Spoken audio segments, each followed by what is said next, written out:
Thank you, Mars. Next, we have Alvin Ignacio. Hey, Arjo. And Hello po. Hello. I just have a question. Since you're serving two masters right now, which is showbiz and politics, amongst them, which makes you happier? And ano yung mas nakakapagbigyan sa'yo ng fulfillment? Oh, wow.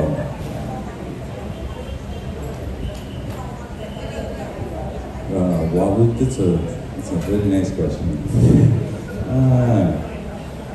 Choosing between two different fields, two different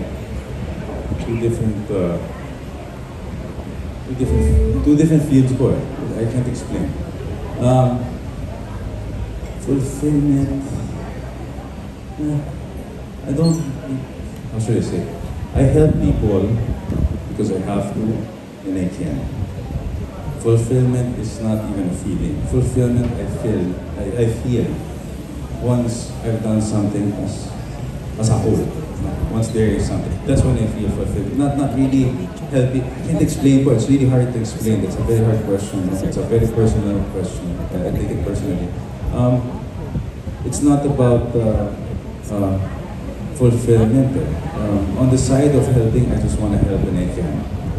We want to make a change. I've said in this area, I can't do it for the whole Philippines. I'll do it here, and we've been doing it for 2 years so far, so good. With the other side of acting, that's my playground. As a person, hanap buhay ko din po. That's where also I started. That's where I know people. That's why I also partly adhere. Kinalaman na rin po yan sa showbiz ko, of course, for awareness. And I won't take that away. It's reality. But again, fulfillment siguro po as a whole, I feel fulfilled on both, no? But really more on acting side personally, but on the helping side, I know it's more than it's not a fulfillment. I can't explain. I just really have to, I want to help. I can help. So that's my mentality when it comes to that side po. Yan po. Maraming salamat. Thank you. Thanks, Alvin. Salamat, Alwin! Chuk, nasan ka ba? Dito kay Joey Austria, sorry, ito po ako. Ayan. Yes po. Si Joey, may tanong, Joey Austria from Showbiz on the Go, tama ba? At saka ito palang latest ng Diwa Chobosis. Congratulations, Tom. Curious question lang. So, naka 1 year na kayo ni May. So, could you share to us yung naging journey ng inyong as husband and wife na?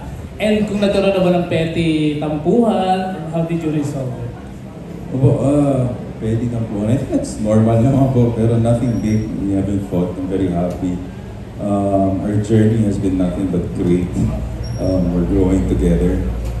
And I'm just very blessed that it's her. At the same time, ano po, masarap po sa feeling, may asawa as well. She's made it easier. She's been very more understanding, especially with the demand of both jobs that I'm in right now. And yun lang po, her support, her care for me is on a different level. So I'm just really blessed. So, Thank you, Tom. thank you po. Maraming salamat, Joey Austria. We have here, of course, Cesar of Net25. After Cesar, ang next na question from GMA News Online, Nerissa Almo, Cesar. Hello, Tom. Hello po. Kuha lang kami ng update for the lineup of this at kung anong update dito sa itinatag mo ng Cusick Laban. Kasi this is starting 2022. Kung may bibigay ka ng kusama. Opo, well, there's a lot of people on the list. I think we could give it. Nandiyan ka? Yung sa list lang ate, ng Cusick Laban. This was a third edition of the Cusick Laban. Uy, naalala yung Cusick Laban mo. Ito lang po yan, but it's gonna be bigger. Sorry, but I don't wanna miss out on anyone. We have Carla Cray, DJ Carla Cray. We have Silent Sanctuary. We have Dilaw, we have Al James, we have, of course, our brother, Yolo Pascual, and then, of course, we have Miss Casey Tandingan, and of course, my idol, Bamboo. Wow! So ito po, thank you, Ate. It's very big of an anniversary because not only is it the Cusick Laban, and actually the third already, but it is also the 85th founding anniversary of Quezon City. So it's a tied-up partnership with Mayor Joy Belmonte because obviously with the last Cusick Laban also that we've had, it has been a very big impact, no, to the youth as well. To the rest na rin po, hindi na rin mga youth, sa amin na rin po. And everyone enjoyed it. So we just wanted to pursue for another year to give fun to the community and to the whole of Quezon City. Same pa rin po sa QC Circle pa rin po. Opo. Ngayon po, it's all the congressmen now, Vice Mayor and Mayor Joy Belmonte as the head, of course po. Thanks, Cesar. Thank you po. We have Miss Marie Chris Nicasio. Yes. Hello po. Hello. Hi, Arjo. Hello po. Thank you po. Sorry. Okay po. Kasi curious lang kami, since na busy ka, your politics and your career sa showbiz. Pero fresh na fresh ka pa rin and wapo pa rin as ever. Paano daw ang pag-aalagang ginagawa sa iyo ni May? Malaga po. And how do I keep myself healthy? At least po, I think I try to eat healthy as much as I can. Dahil nga po, there are times na obviously pag umikot sa campaign and all this stuff, hindi tayo nakakapili ng food na masyadong healthy. So, on my own po, I just try to eat healthy, at least work out once a week. And yeah, yun lang po. So nagluluto siya sa'yo for you? Yes po, of course. Pero sometimes, kasi obviously busy din po. So pagkagabi, pagod na rin kami. So normally, of course, we have food ready na rin po. Last na lang, daw yung favorite na niluluto ni for you? Pasta po, pasta. Yes. Thank you po. Thank you po. Okay, ang susunod pong magtatanong ay si Archie Liao. Excuse me.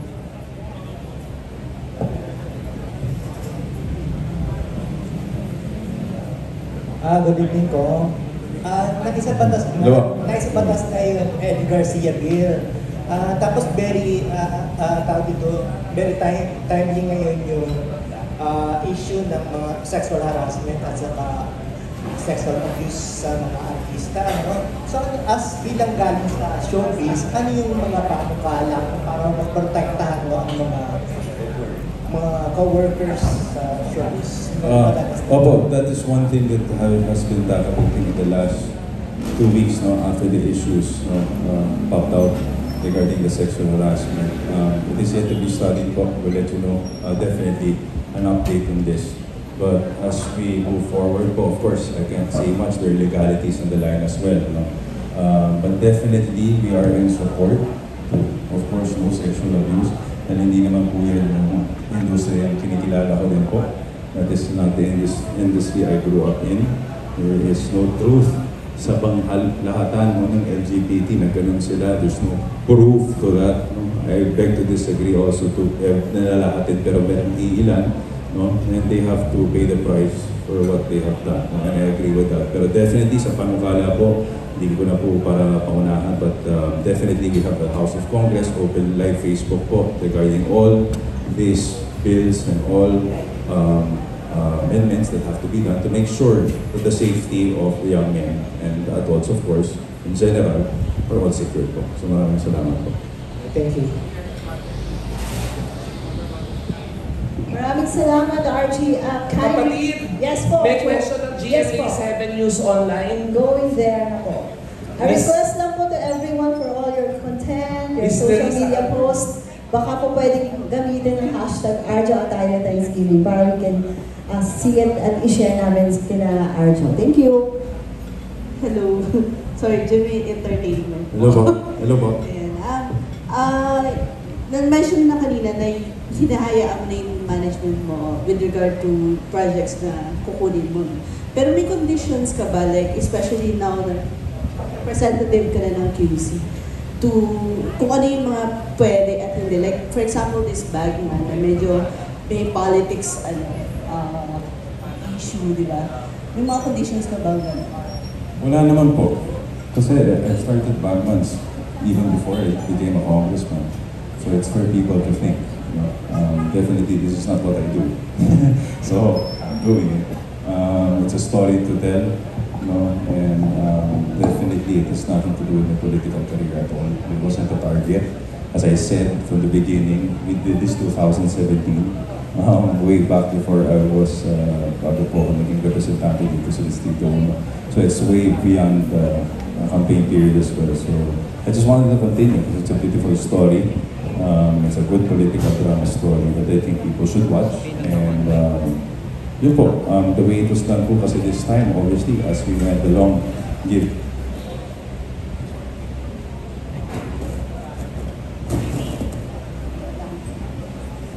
Hello? Ayun po. Given that there are more productions included, the budget's higher, everything's bigger. Of course, the opportunity of working with Ate Juday is fantastic. Tito John Arcilla, who I've worked with again, so I'm very happy to be working with him. And of course, the rest of the cast, no? To Pete, a lot to mention po. So, yeah, I'm very blessed for this opportunity again to come back. And, yun po. Thank you, Neri. Ayan, Rose Garcia, may question. Yan, hello po. Hello po. Yan, Arjo, kasi syempre, in a way, nasubaybayan ka namin mula na nagsimula ka sa showbiz. Kasi ngayon, isa ka ng congressman at the same time, may buhay, may asawa ka na rin. Pag titignan mo yung sarili mo ngayon, ano yung mga nabago kay Arjo? Ano na din yung mga pananaw mo na iba na kung para noon? Parang wala na siya. A lot of things then go. Definitely, I'm the same. It's just the same thing. I'm the same guy. It's just that there's more maturity, there's much more responsibilities as I grow up. That's the way I see it. Nothing changed. Madami lang po talagang ginagawa. That's about it. Hindi ko po makita yun. But definitely yung pananaw, that's all because of the wisdom of the people around me, the people that I've been working with. Mula ko nung provinciana days pa kay Dito Eddie Garcia, ang dami ko na natatanggap na words of wisdom. And definitely, as I grow up, I just really learn more on how to, more than pananaw, madami ko pong pwedeng sabihin, but more than that, it's more of how I handle myself, how I handle situations, how I accept everything in a different way, not a different perspective, but more of a different way of handling things and getting to where I want to, and how I want to help people, or either how to help people or how I actually work in my showbiz career as well. Connected pa rin, pero bilang may asawa, may nabago din ba sa'yo? Of course po, of course. A lot. I don't, hindi ko ma-explain, it sounds cheesy, but I don't feel the responsibility. I just really feel like I have a best friend with me, a wife, that I'm just really enjoying the journey with her. So hindi ko po ma-explain further how much else, but I really love her. And sa kanya po, of course, the way I handle things, or priorities na lang po. Yun na lang po siguro nag-change, priorities. But us itself, we're just growing together. That thing I'm very blessed to have. Okay, thank you, Arjo. Congrats. Thank you po. Thanks, Rose. We have Candice of Bush. Hi, Kong Arjo. Congrats. Hello po. Ano pa yung nasa bucket list mo ni May na gusto mong puntahan? Travel getaway nyo? Hindi nyo ba napuntahan? Next. Next, not so sure, pero we're thinking somewhere siguro po sa States again, or in Europe, but definitely she loves traveling. I also love traveling, so during breaks or whenever we can, we'll explore to different, siguro po our next might be Europe again, hopefully, but not for a long time kasi nga po, we have work to do for the next months. But definitely, as soon as I'm free, makalawang kahit a few days off, definitely I prioritize going out on a vacation with her. Tonight we're celebrating your awards, Thanksgiving. Pero ano yung best celebration that you've ever had sa buong buhay mo? Top of mind. Best celebration? Yeah, my wedding. My wedding was still the best celebration. It's the one thing I'd be always out of words to say, but always be thankful that I can wake up next to her every day. So, thank you. Thanks, Candice. I think kapatid, down to our last question. Okay ka ba? Tawagin mo yung last mo, meron akong last. Okay, we have Carlos Aragon. Carlos Aragon from Kapamilya, tumutulong sa atin. Hi, Carlos. Hello po. Congratulations. And Thank you po. kung darating ang araw na kailangan mo nang mamili, ano pipiliin mo? Politician or actor? It's a very hard question. Because I do both because I can explain. It's just not out of being selfish. But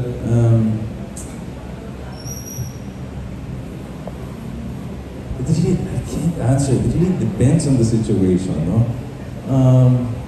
Hindi dahil sa patapos na yung career, what? I'm a character actor. I think, I still label myself as a character actor. So, I think, hirap naman ang tanong to.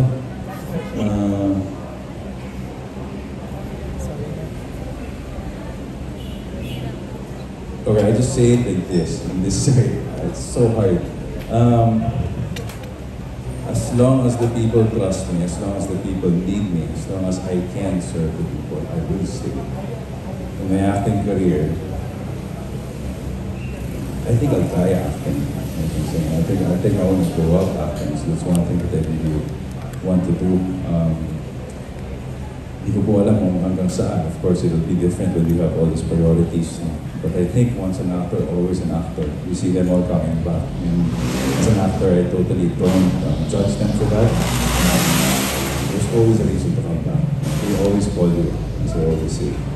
Mapatheater man yan, kahit anong play or TV, big, small, doesn't matter. As I said, once an actor, always an actor. It's always going to be the same. Okay. Maraming salamat. Joe, bago tayo mag-proceed sa next segment natin, for our last question, Mr. Jobert Sucaldito. Oh, nice Jobert. Yan ang mga gustong-gusto niya, siya yung finale. Nay! Di ba? Ito maganda na etching to eh. Sobrang etching. Laban naman. Di ba? Ganito lang yan.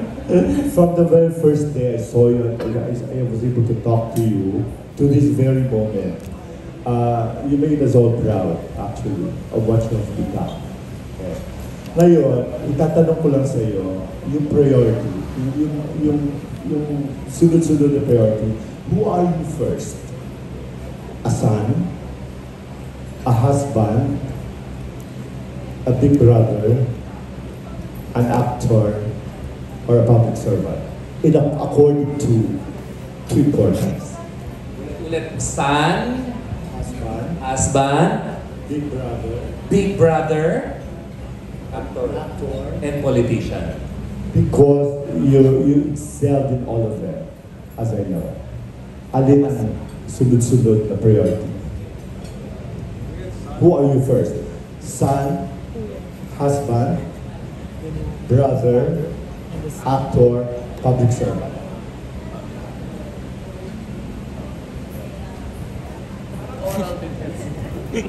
Total last question na rin lang, di ba?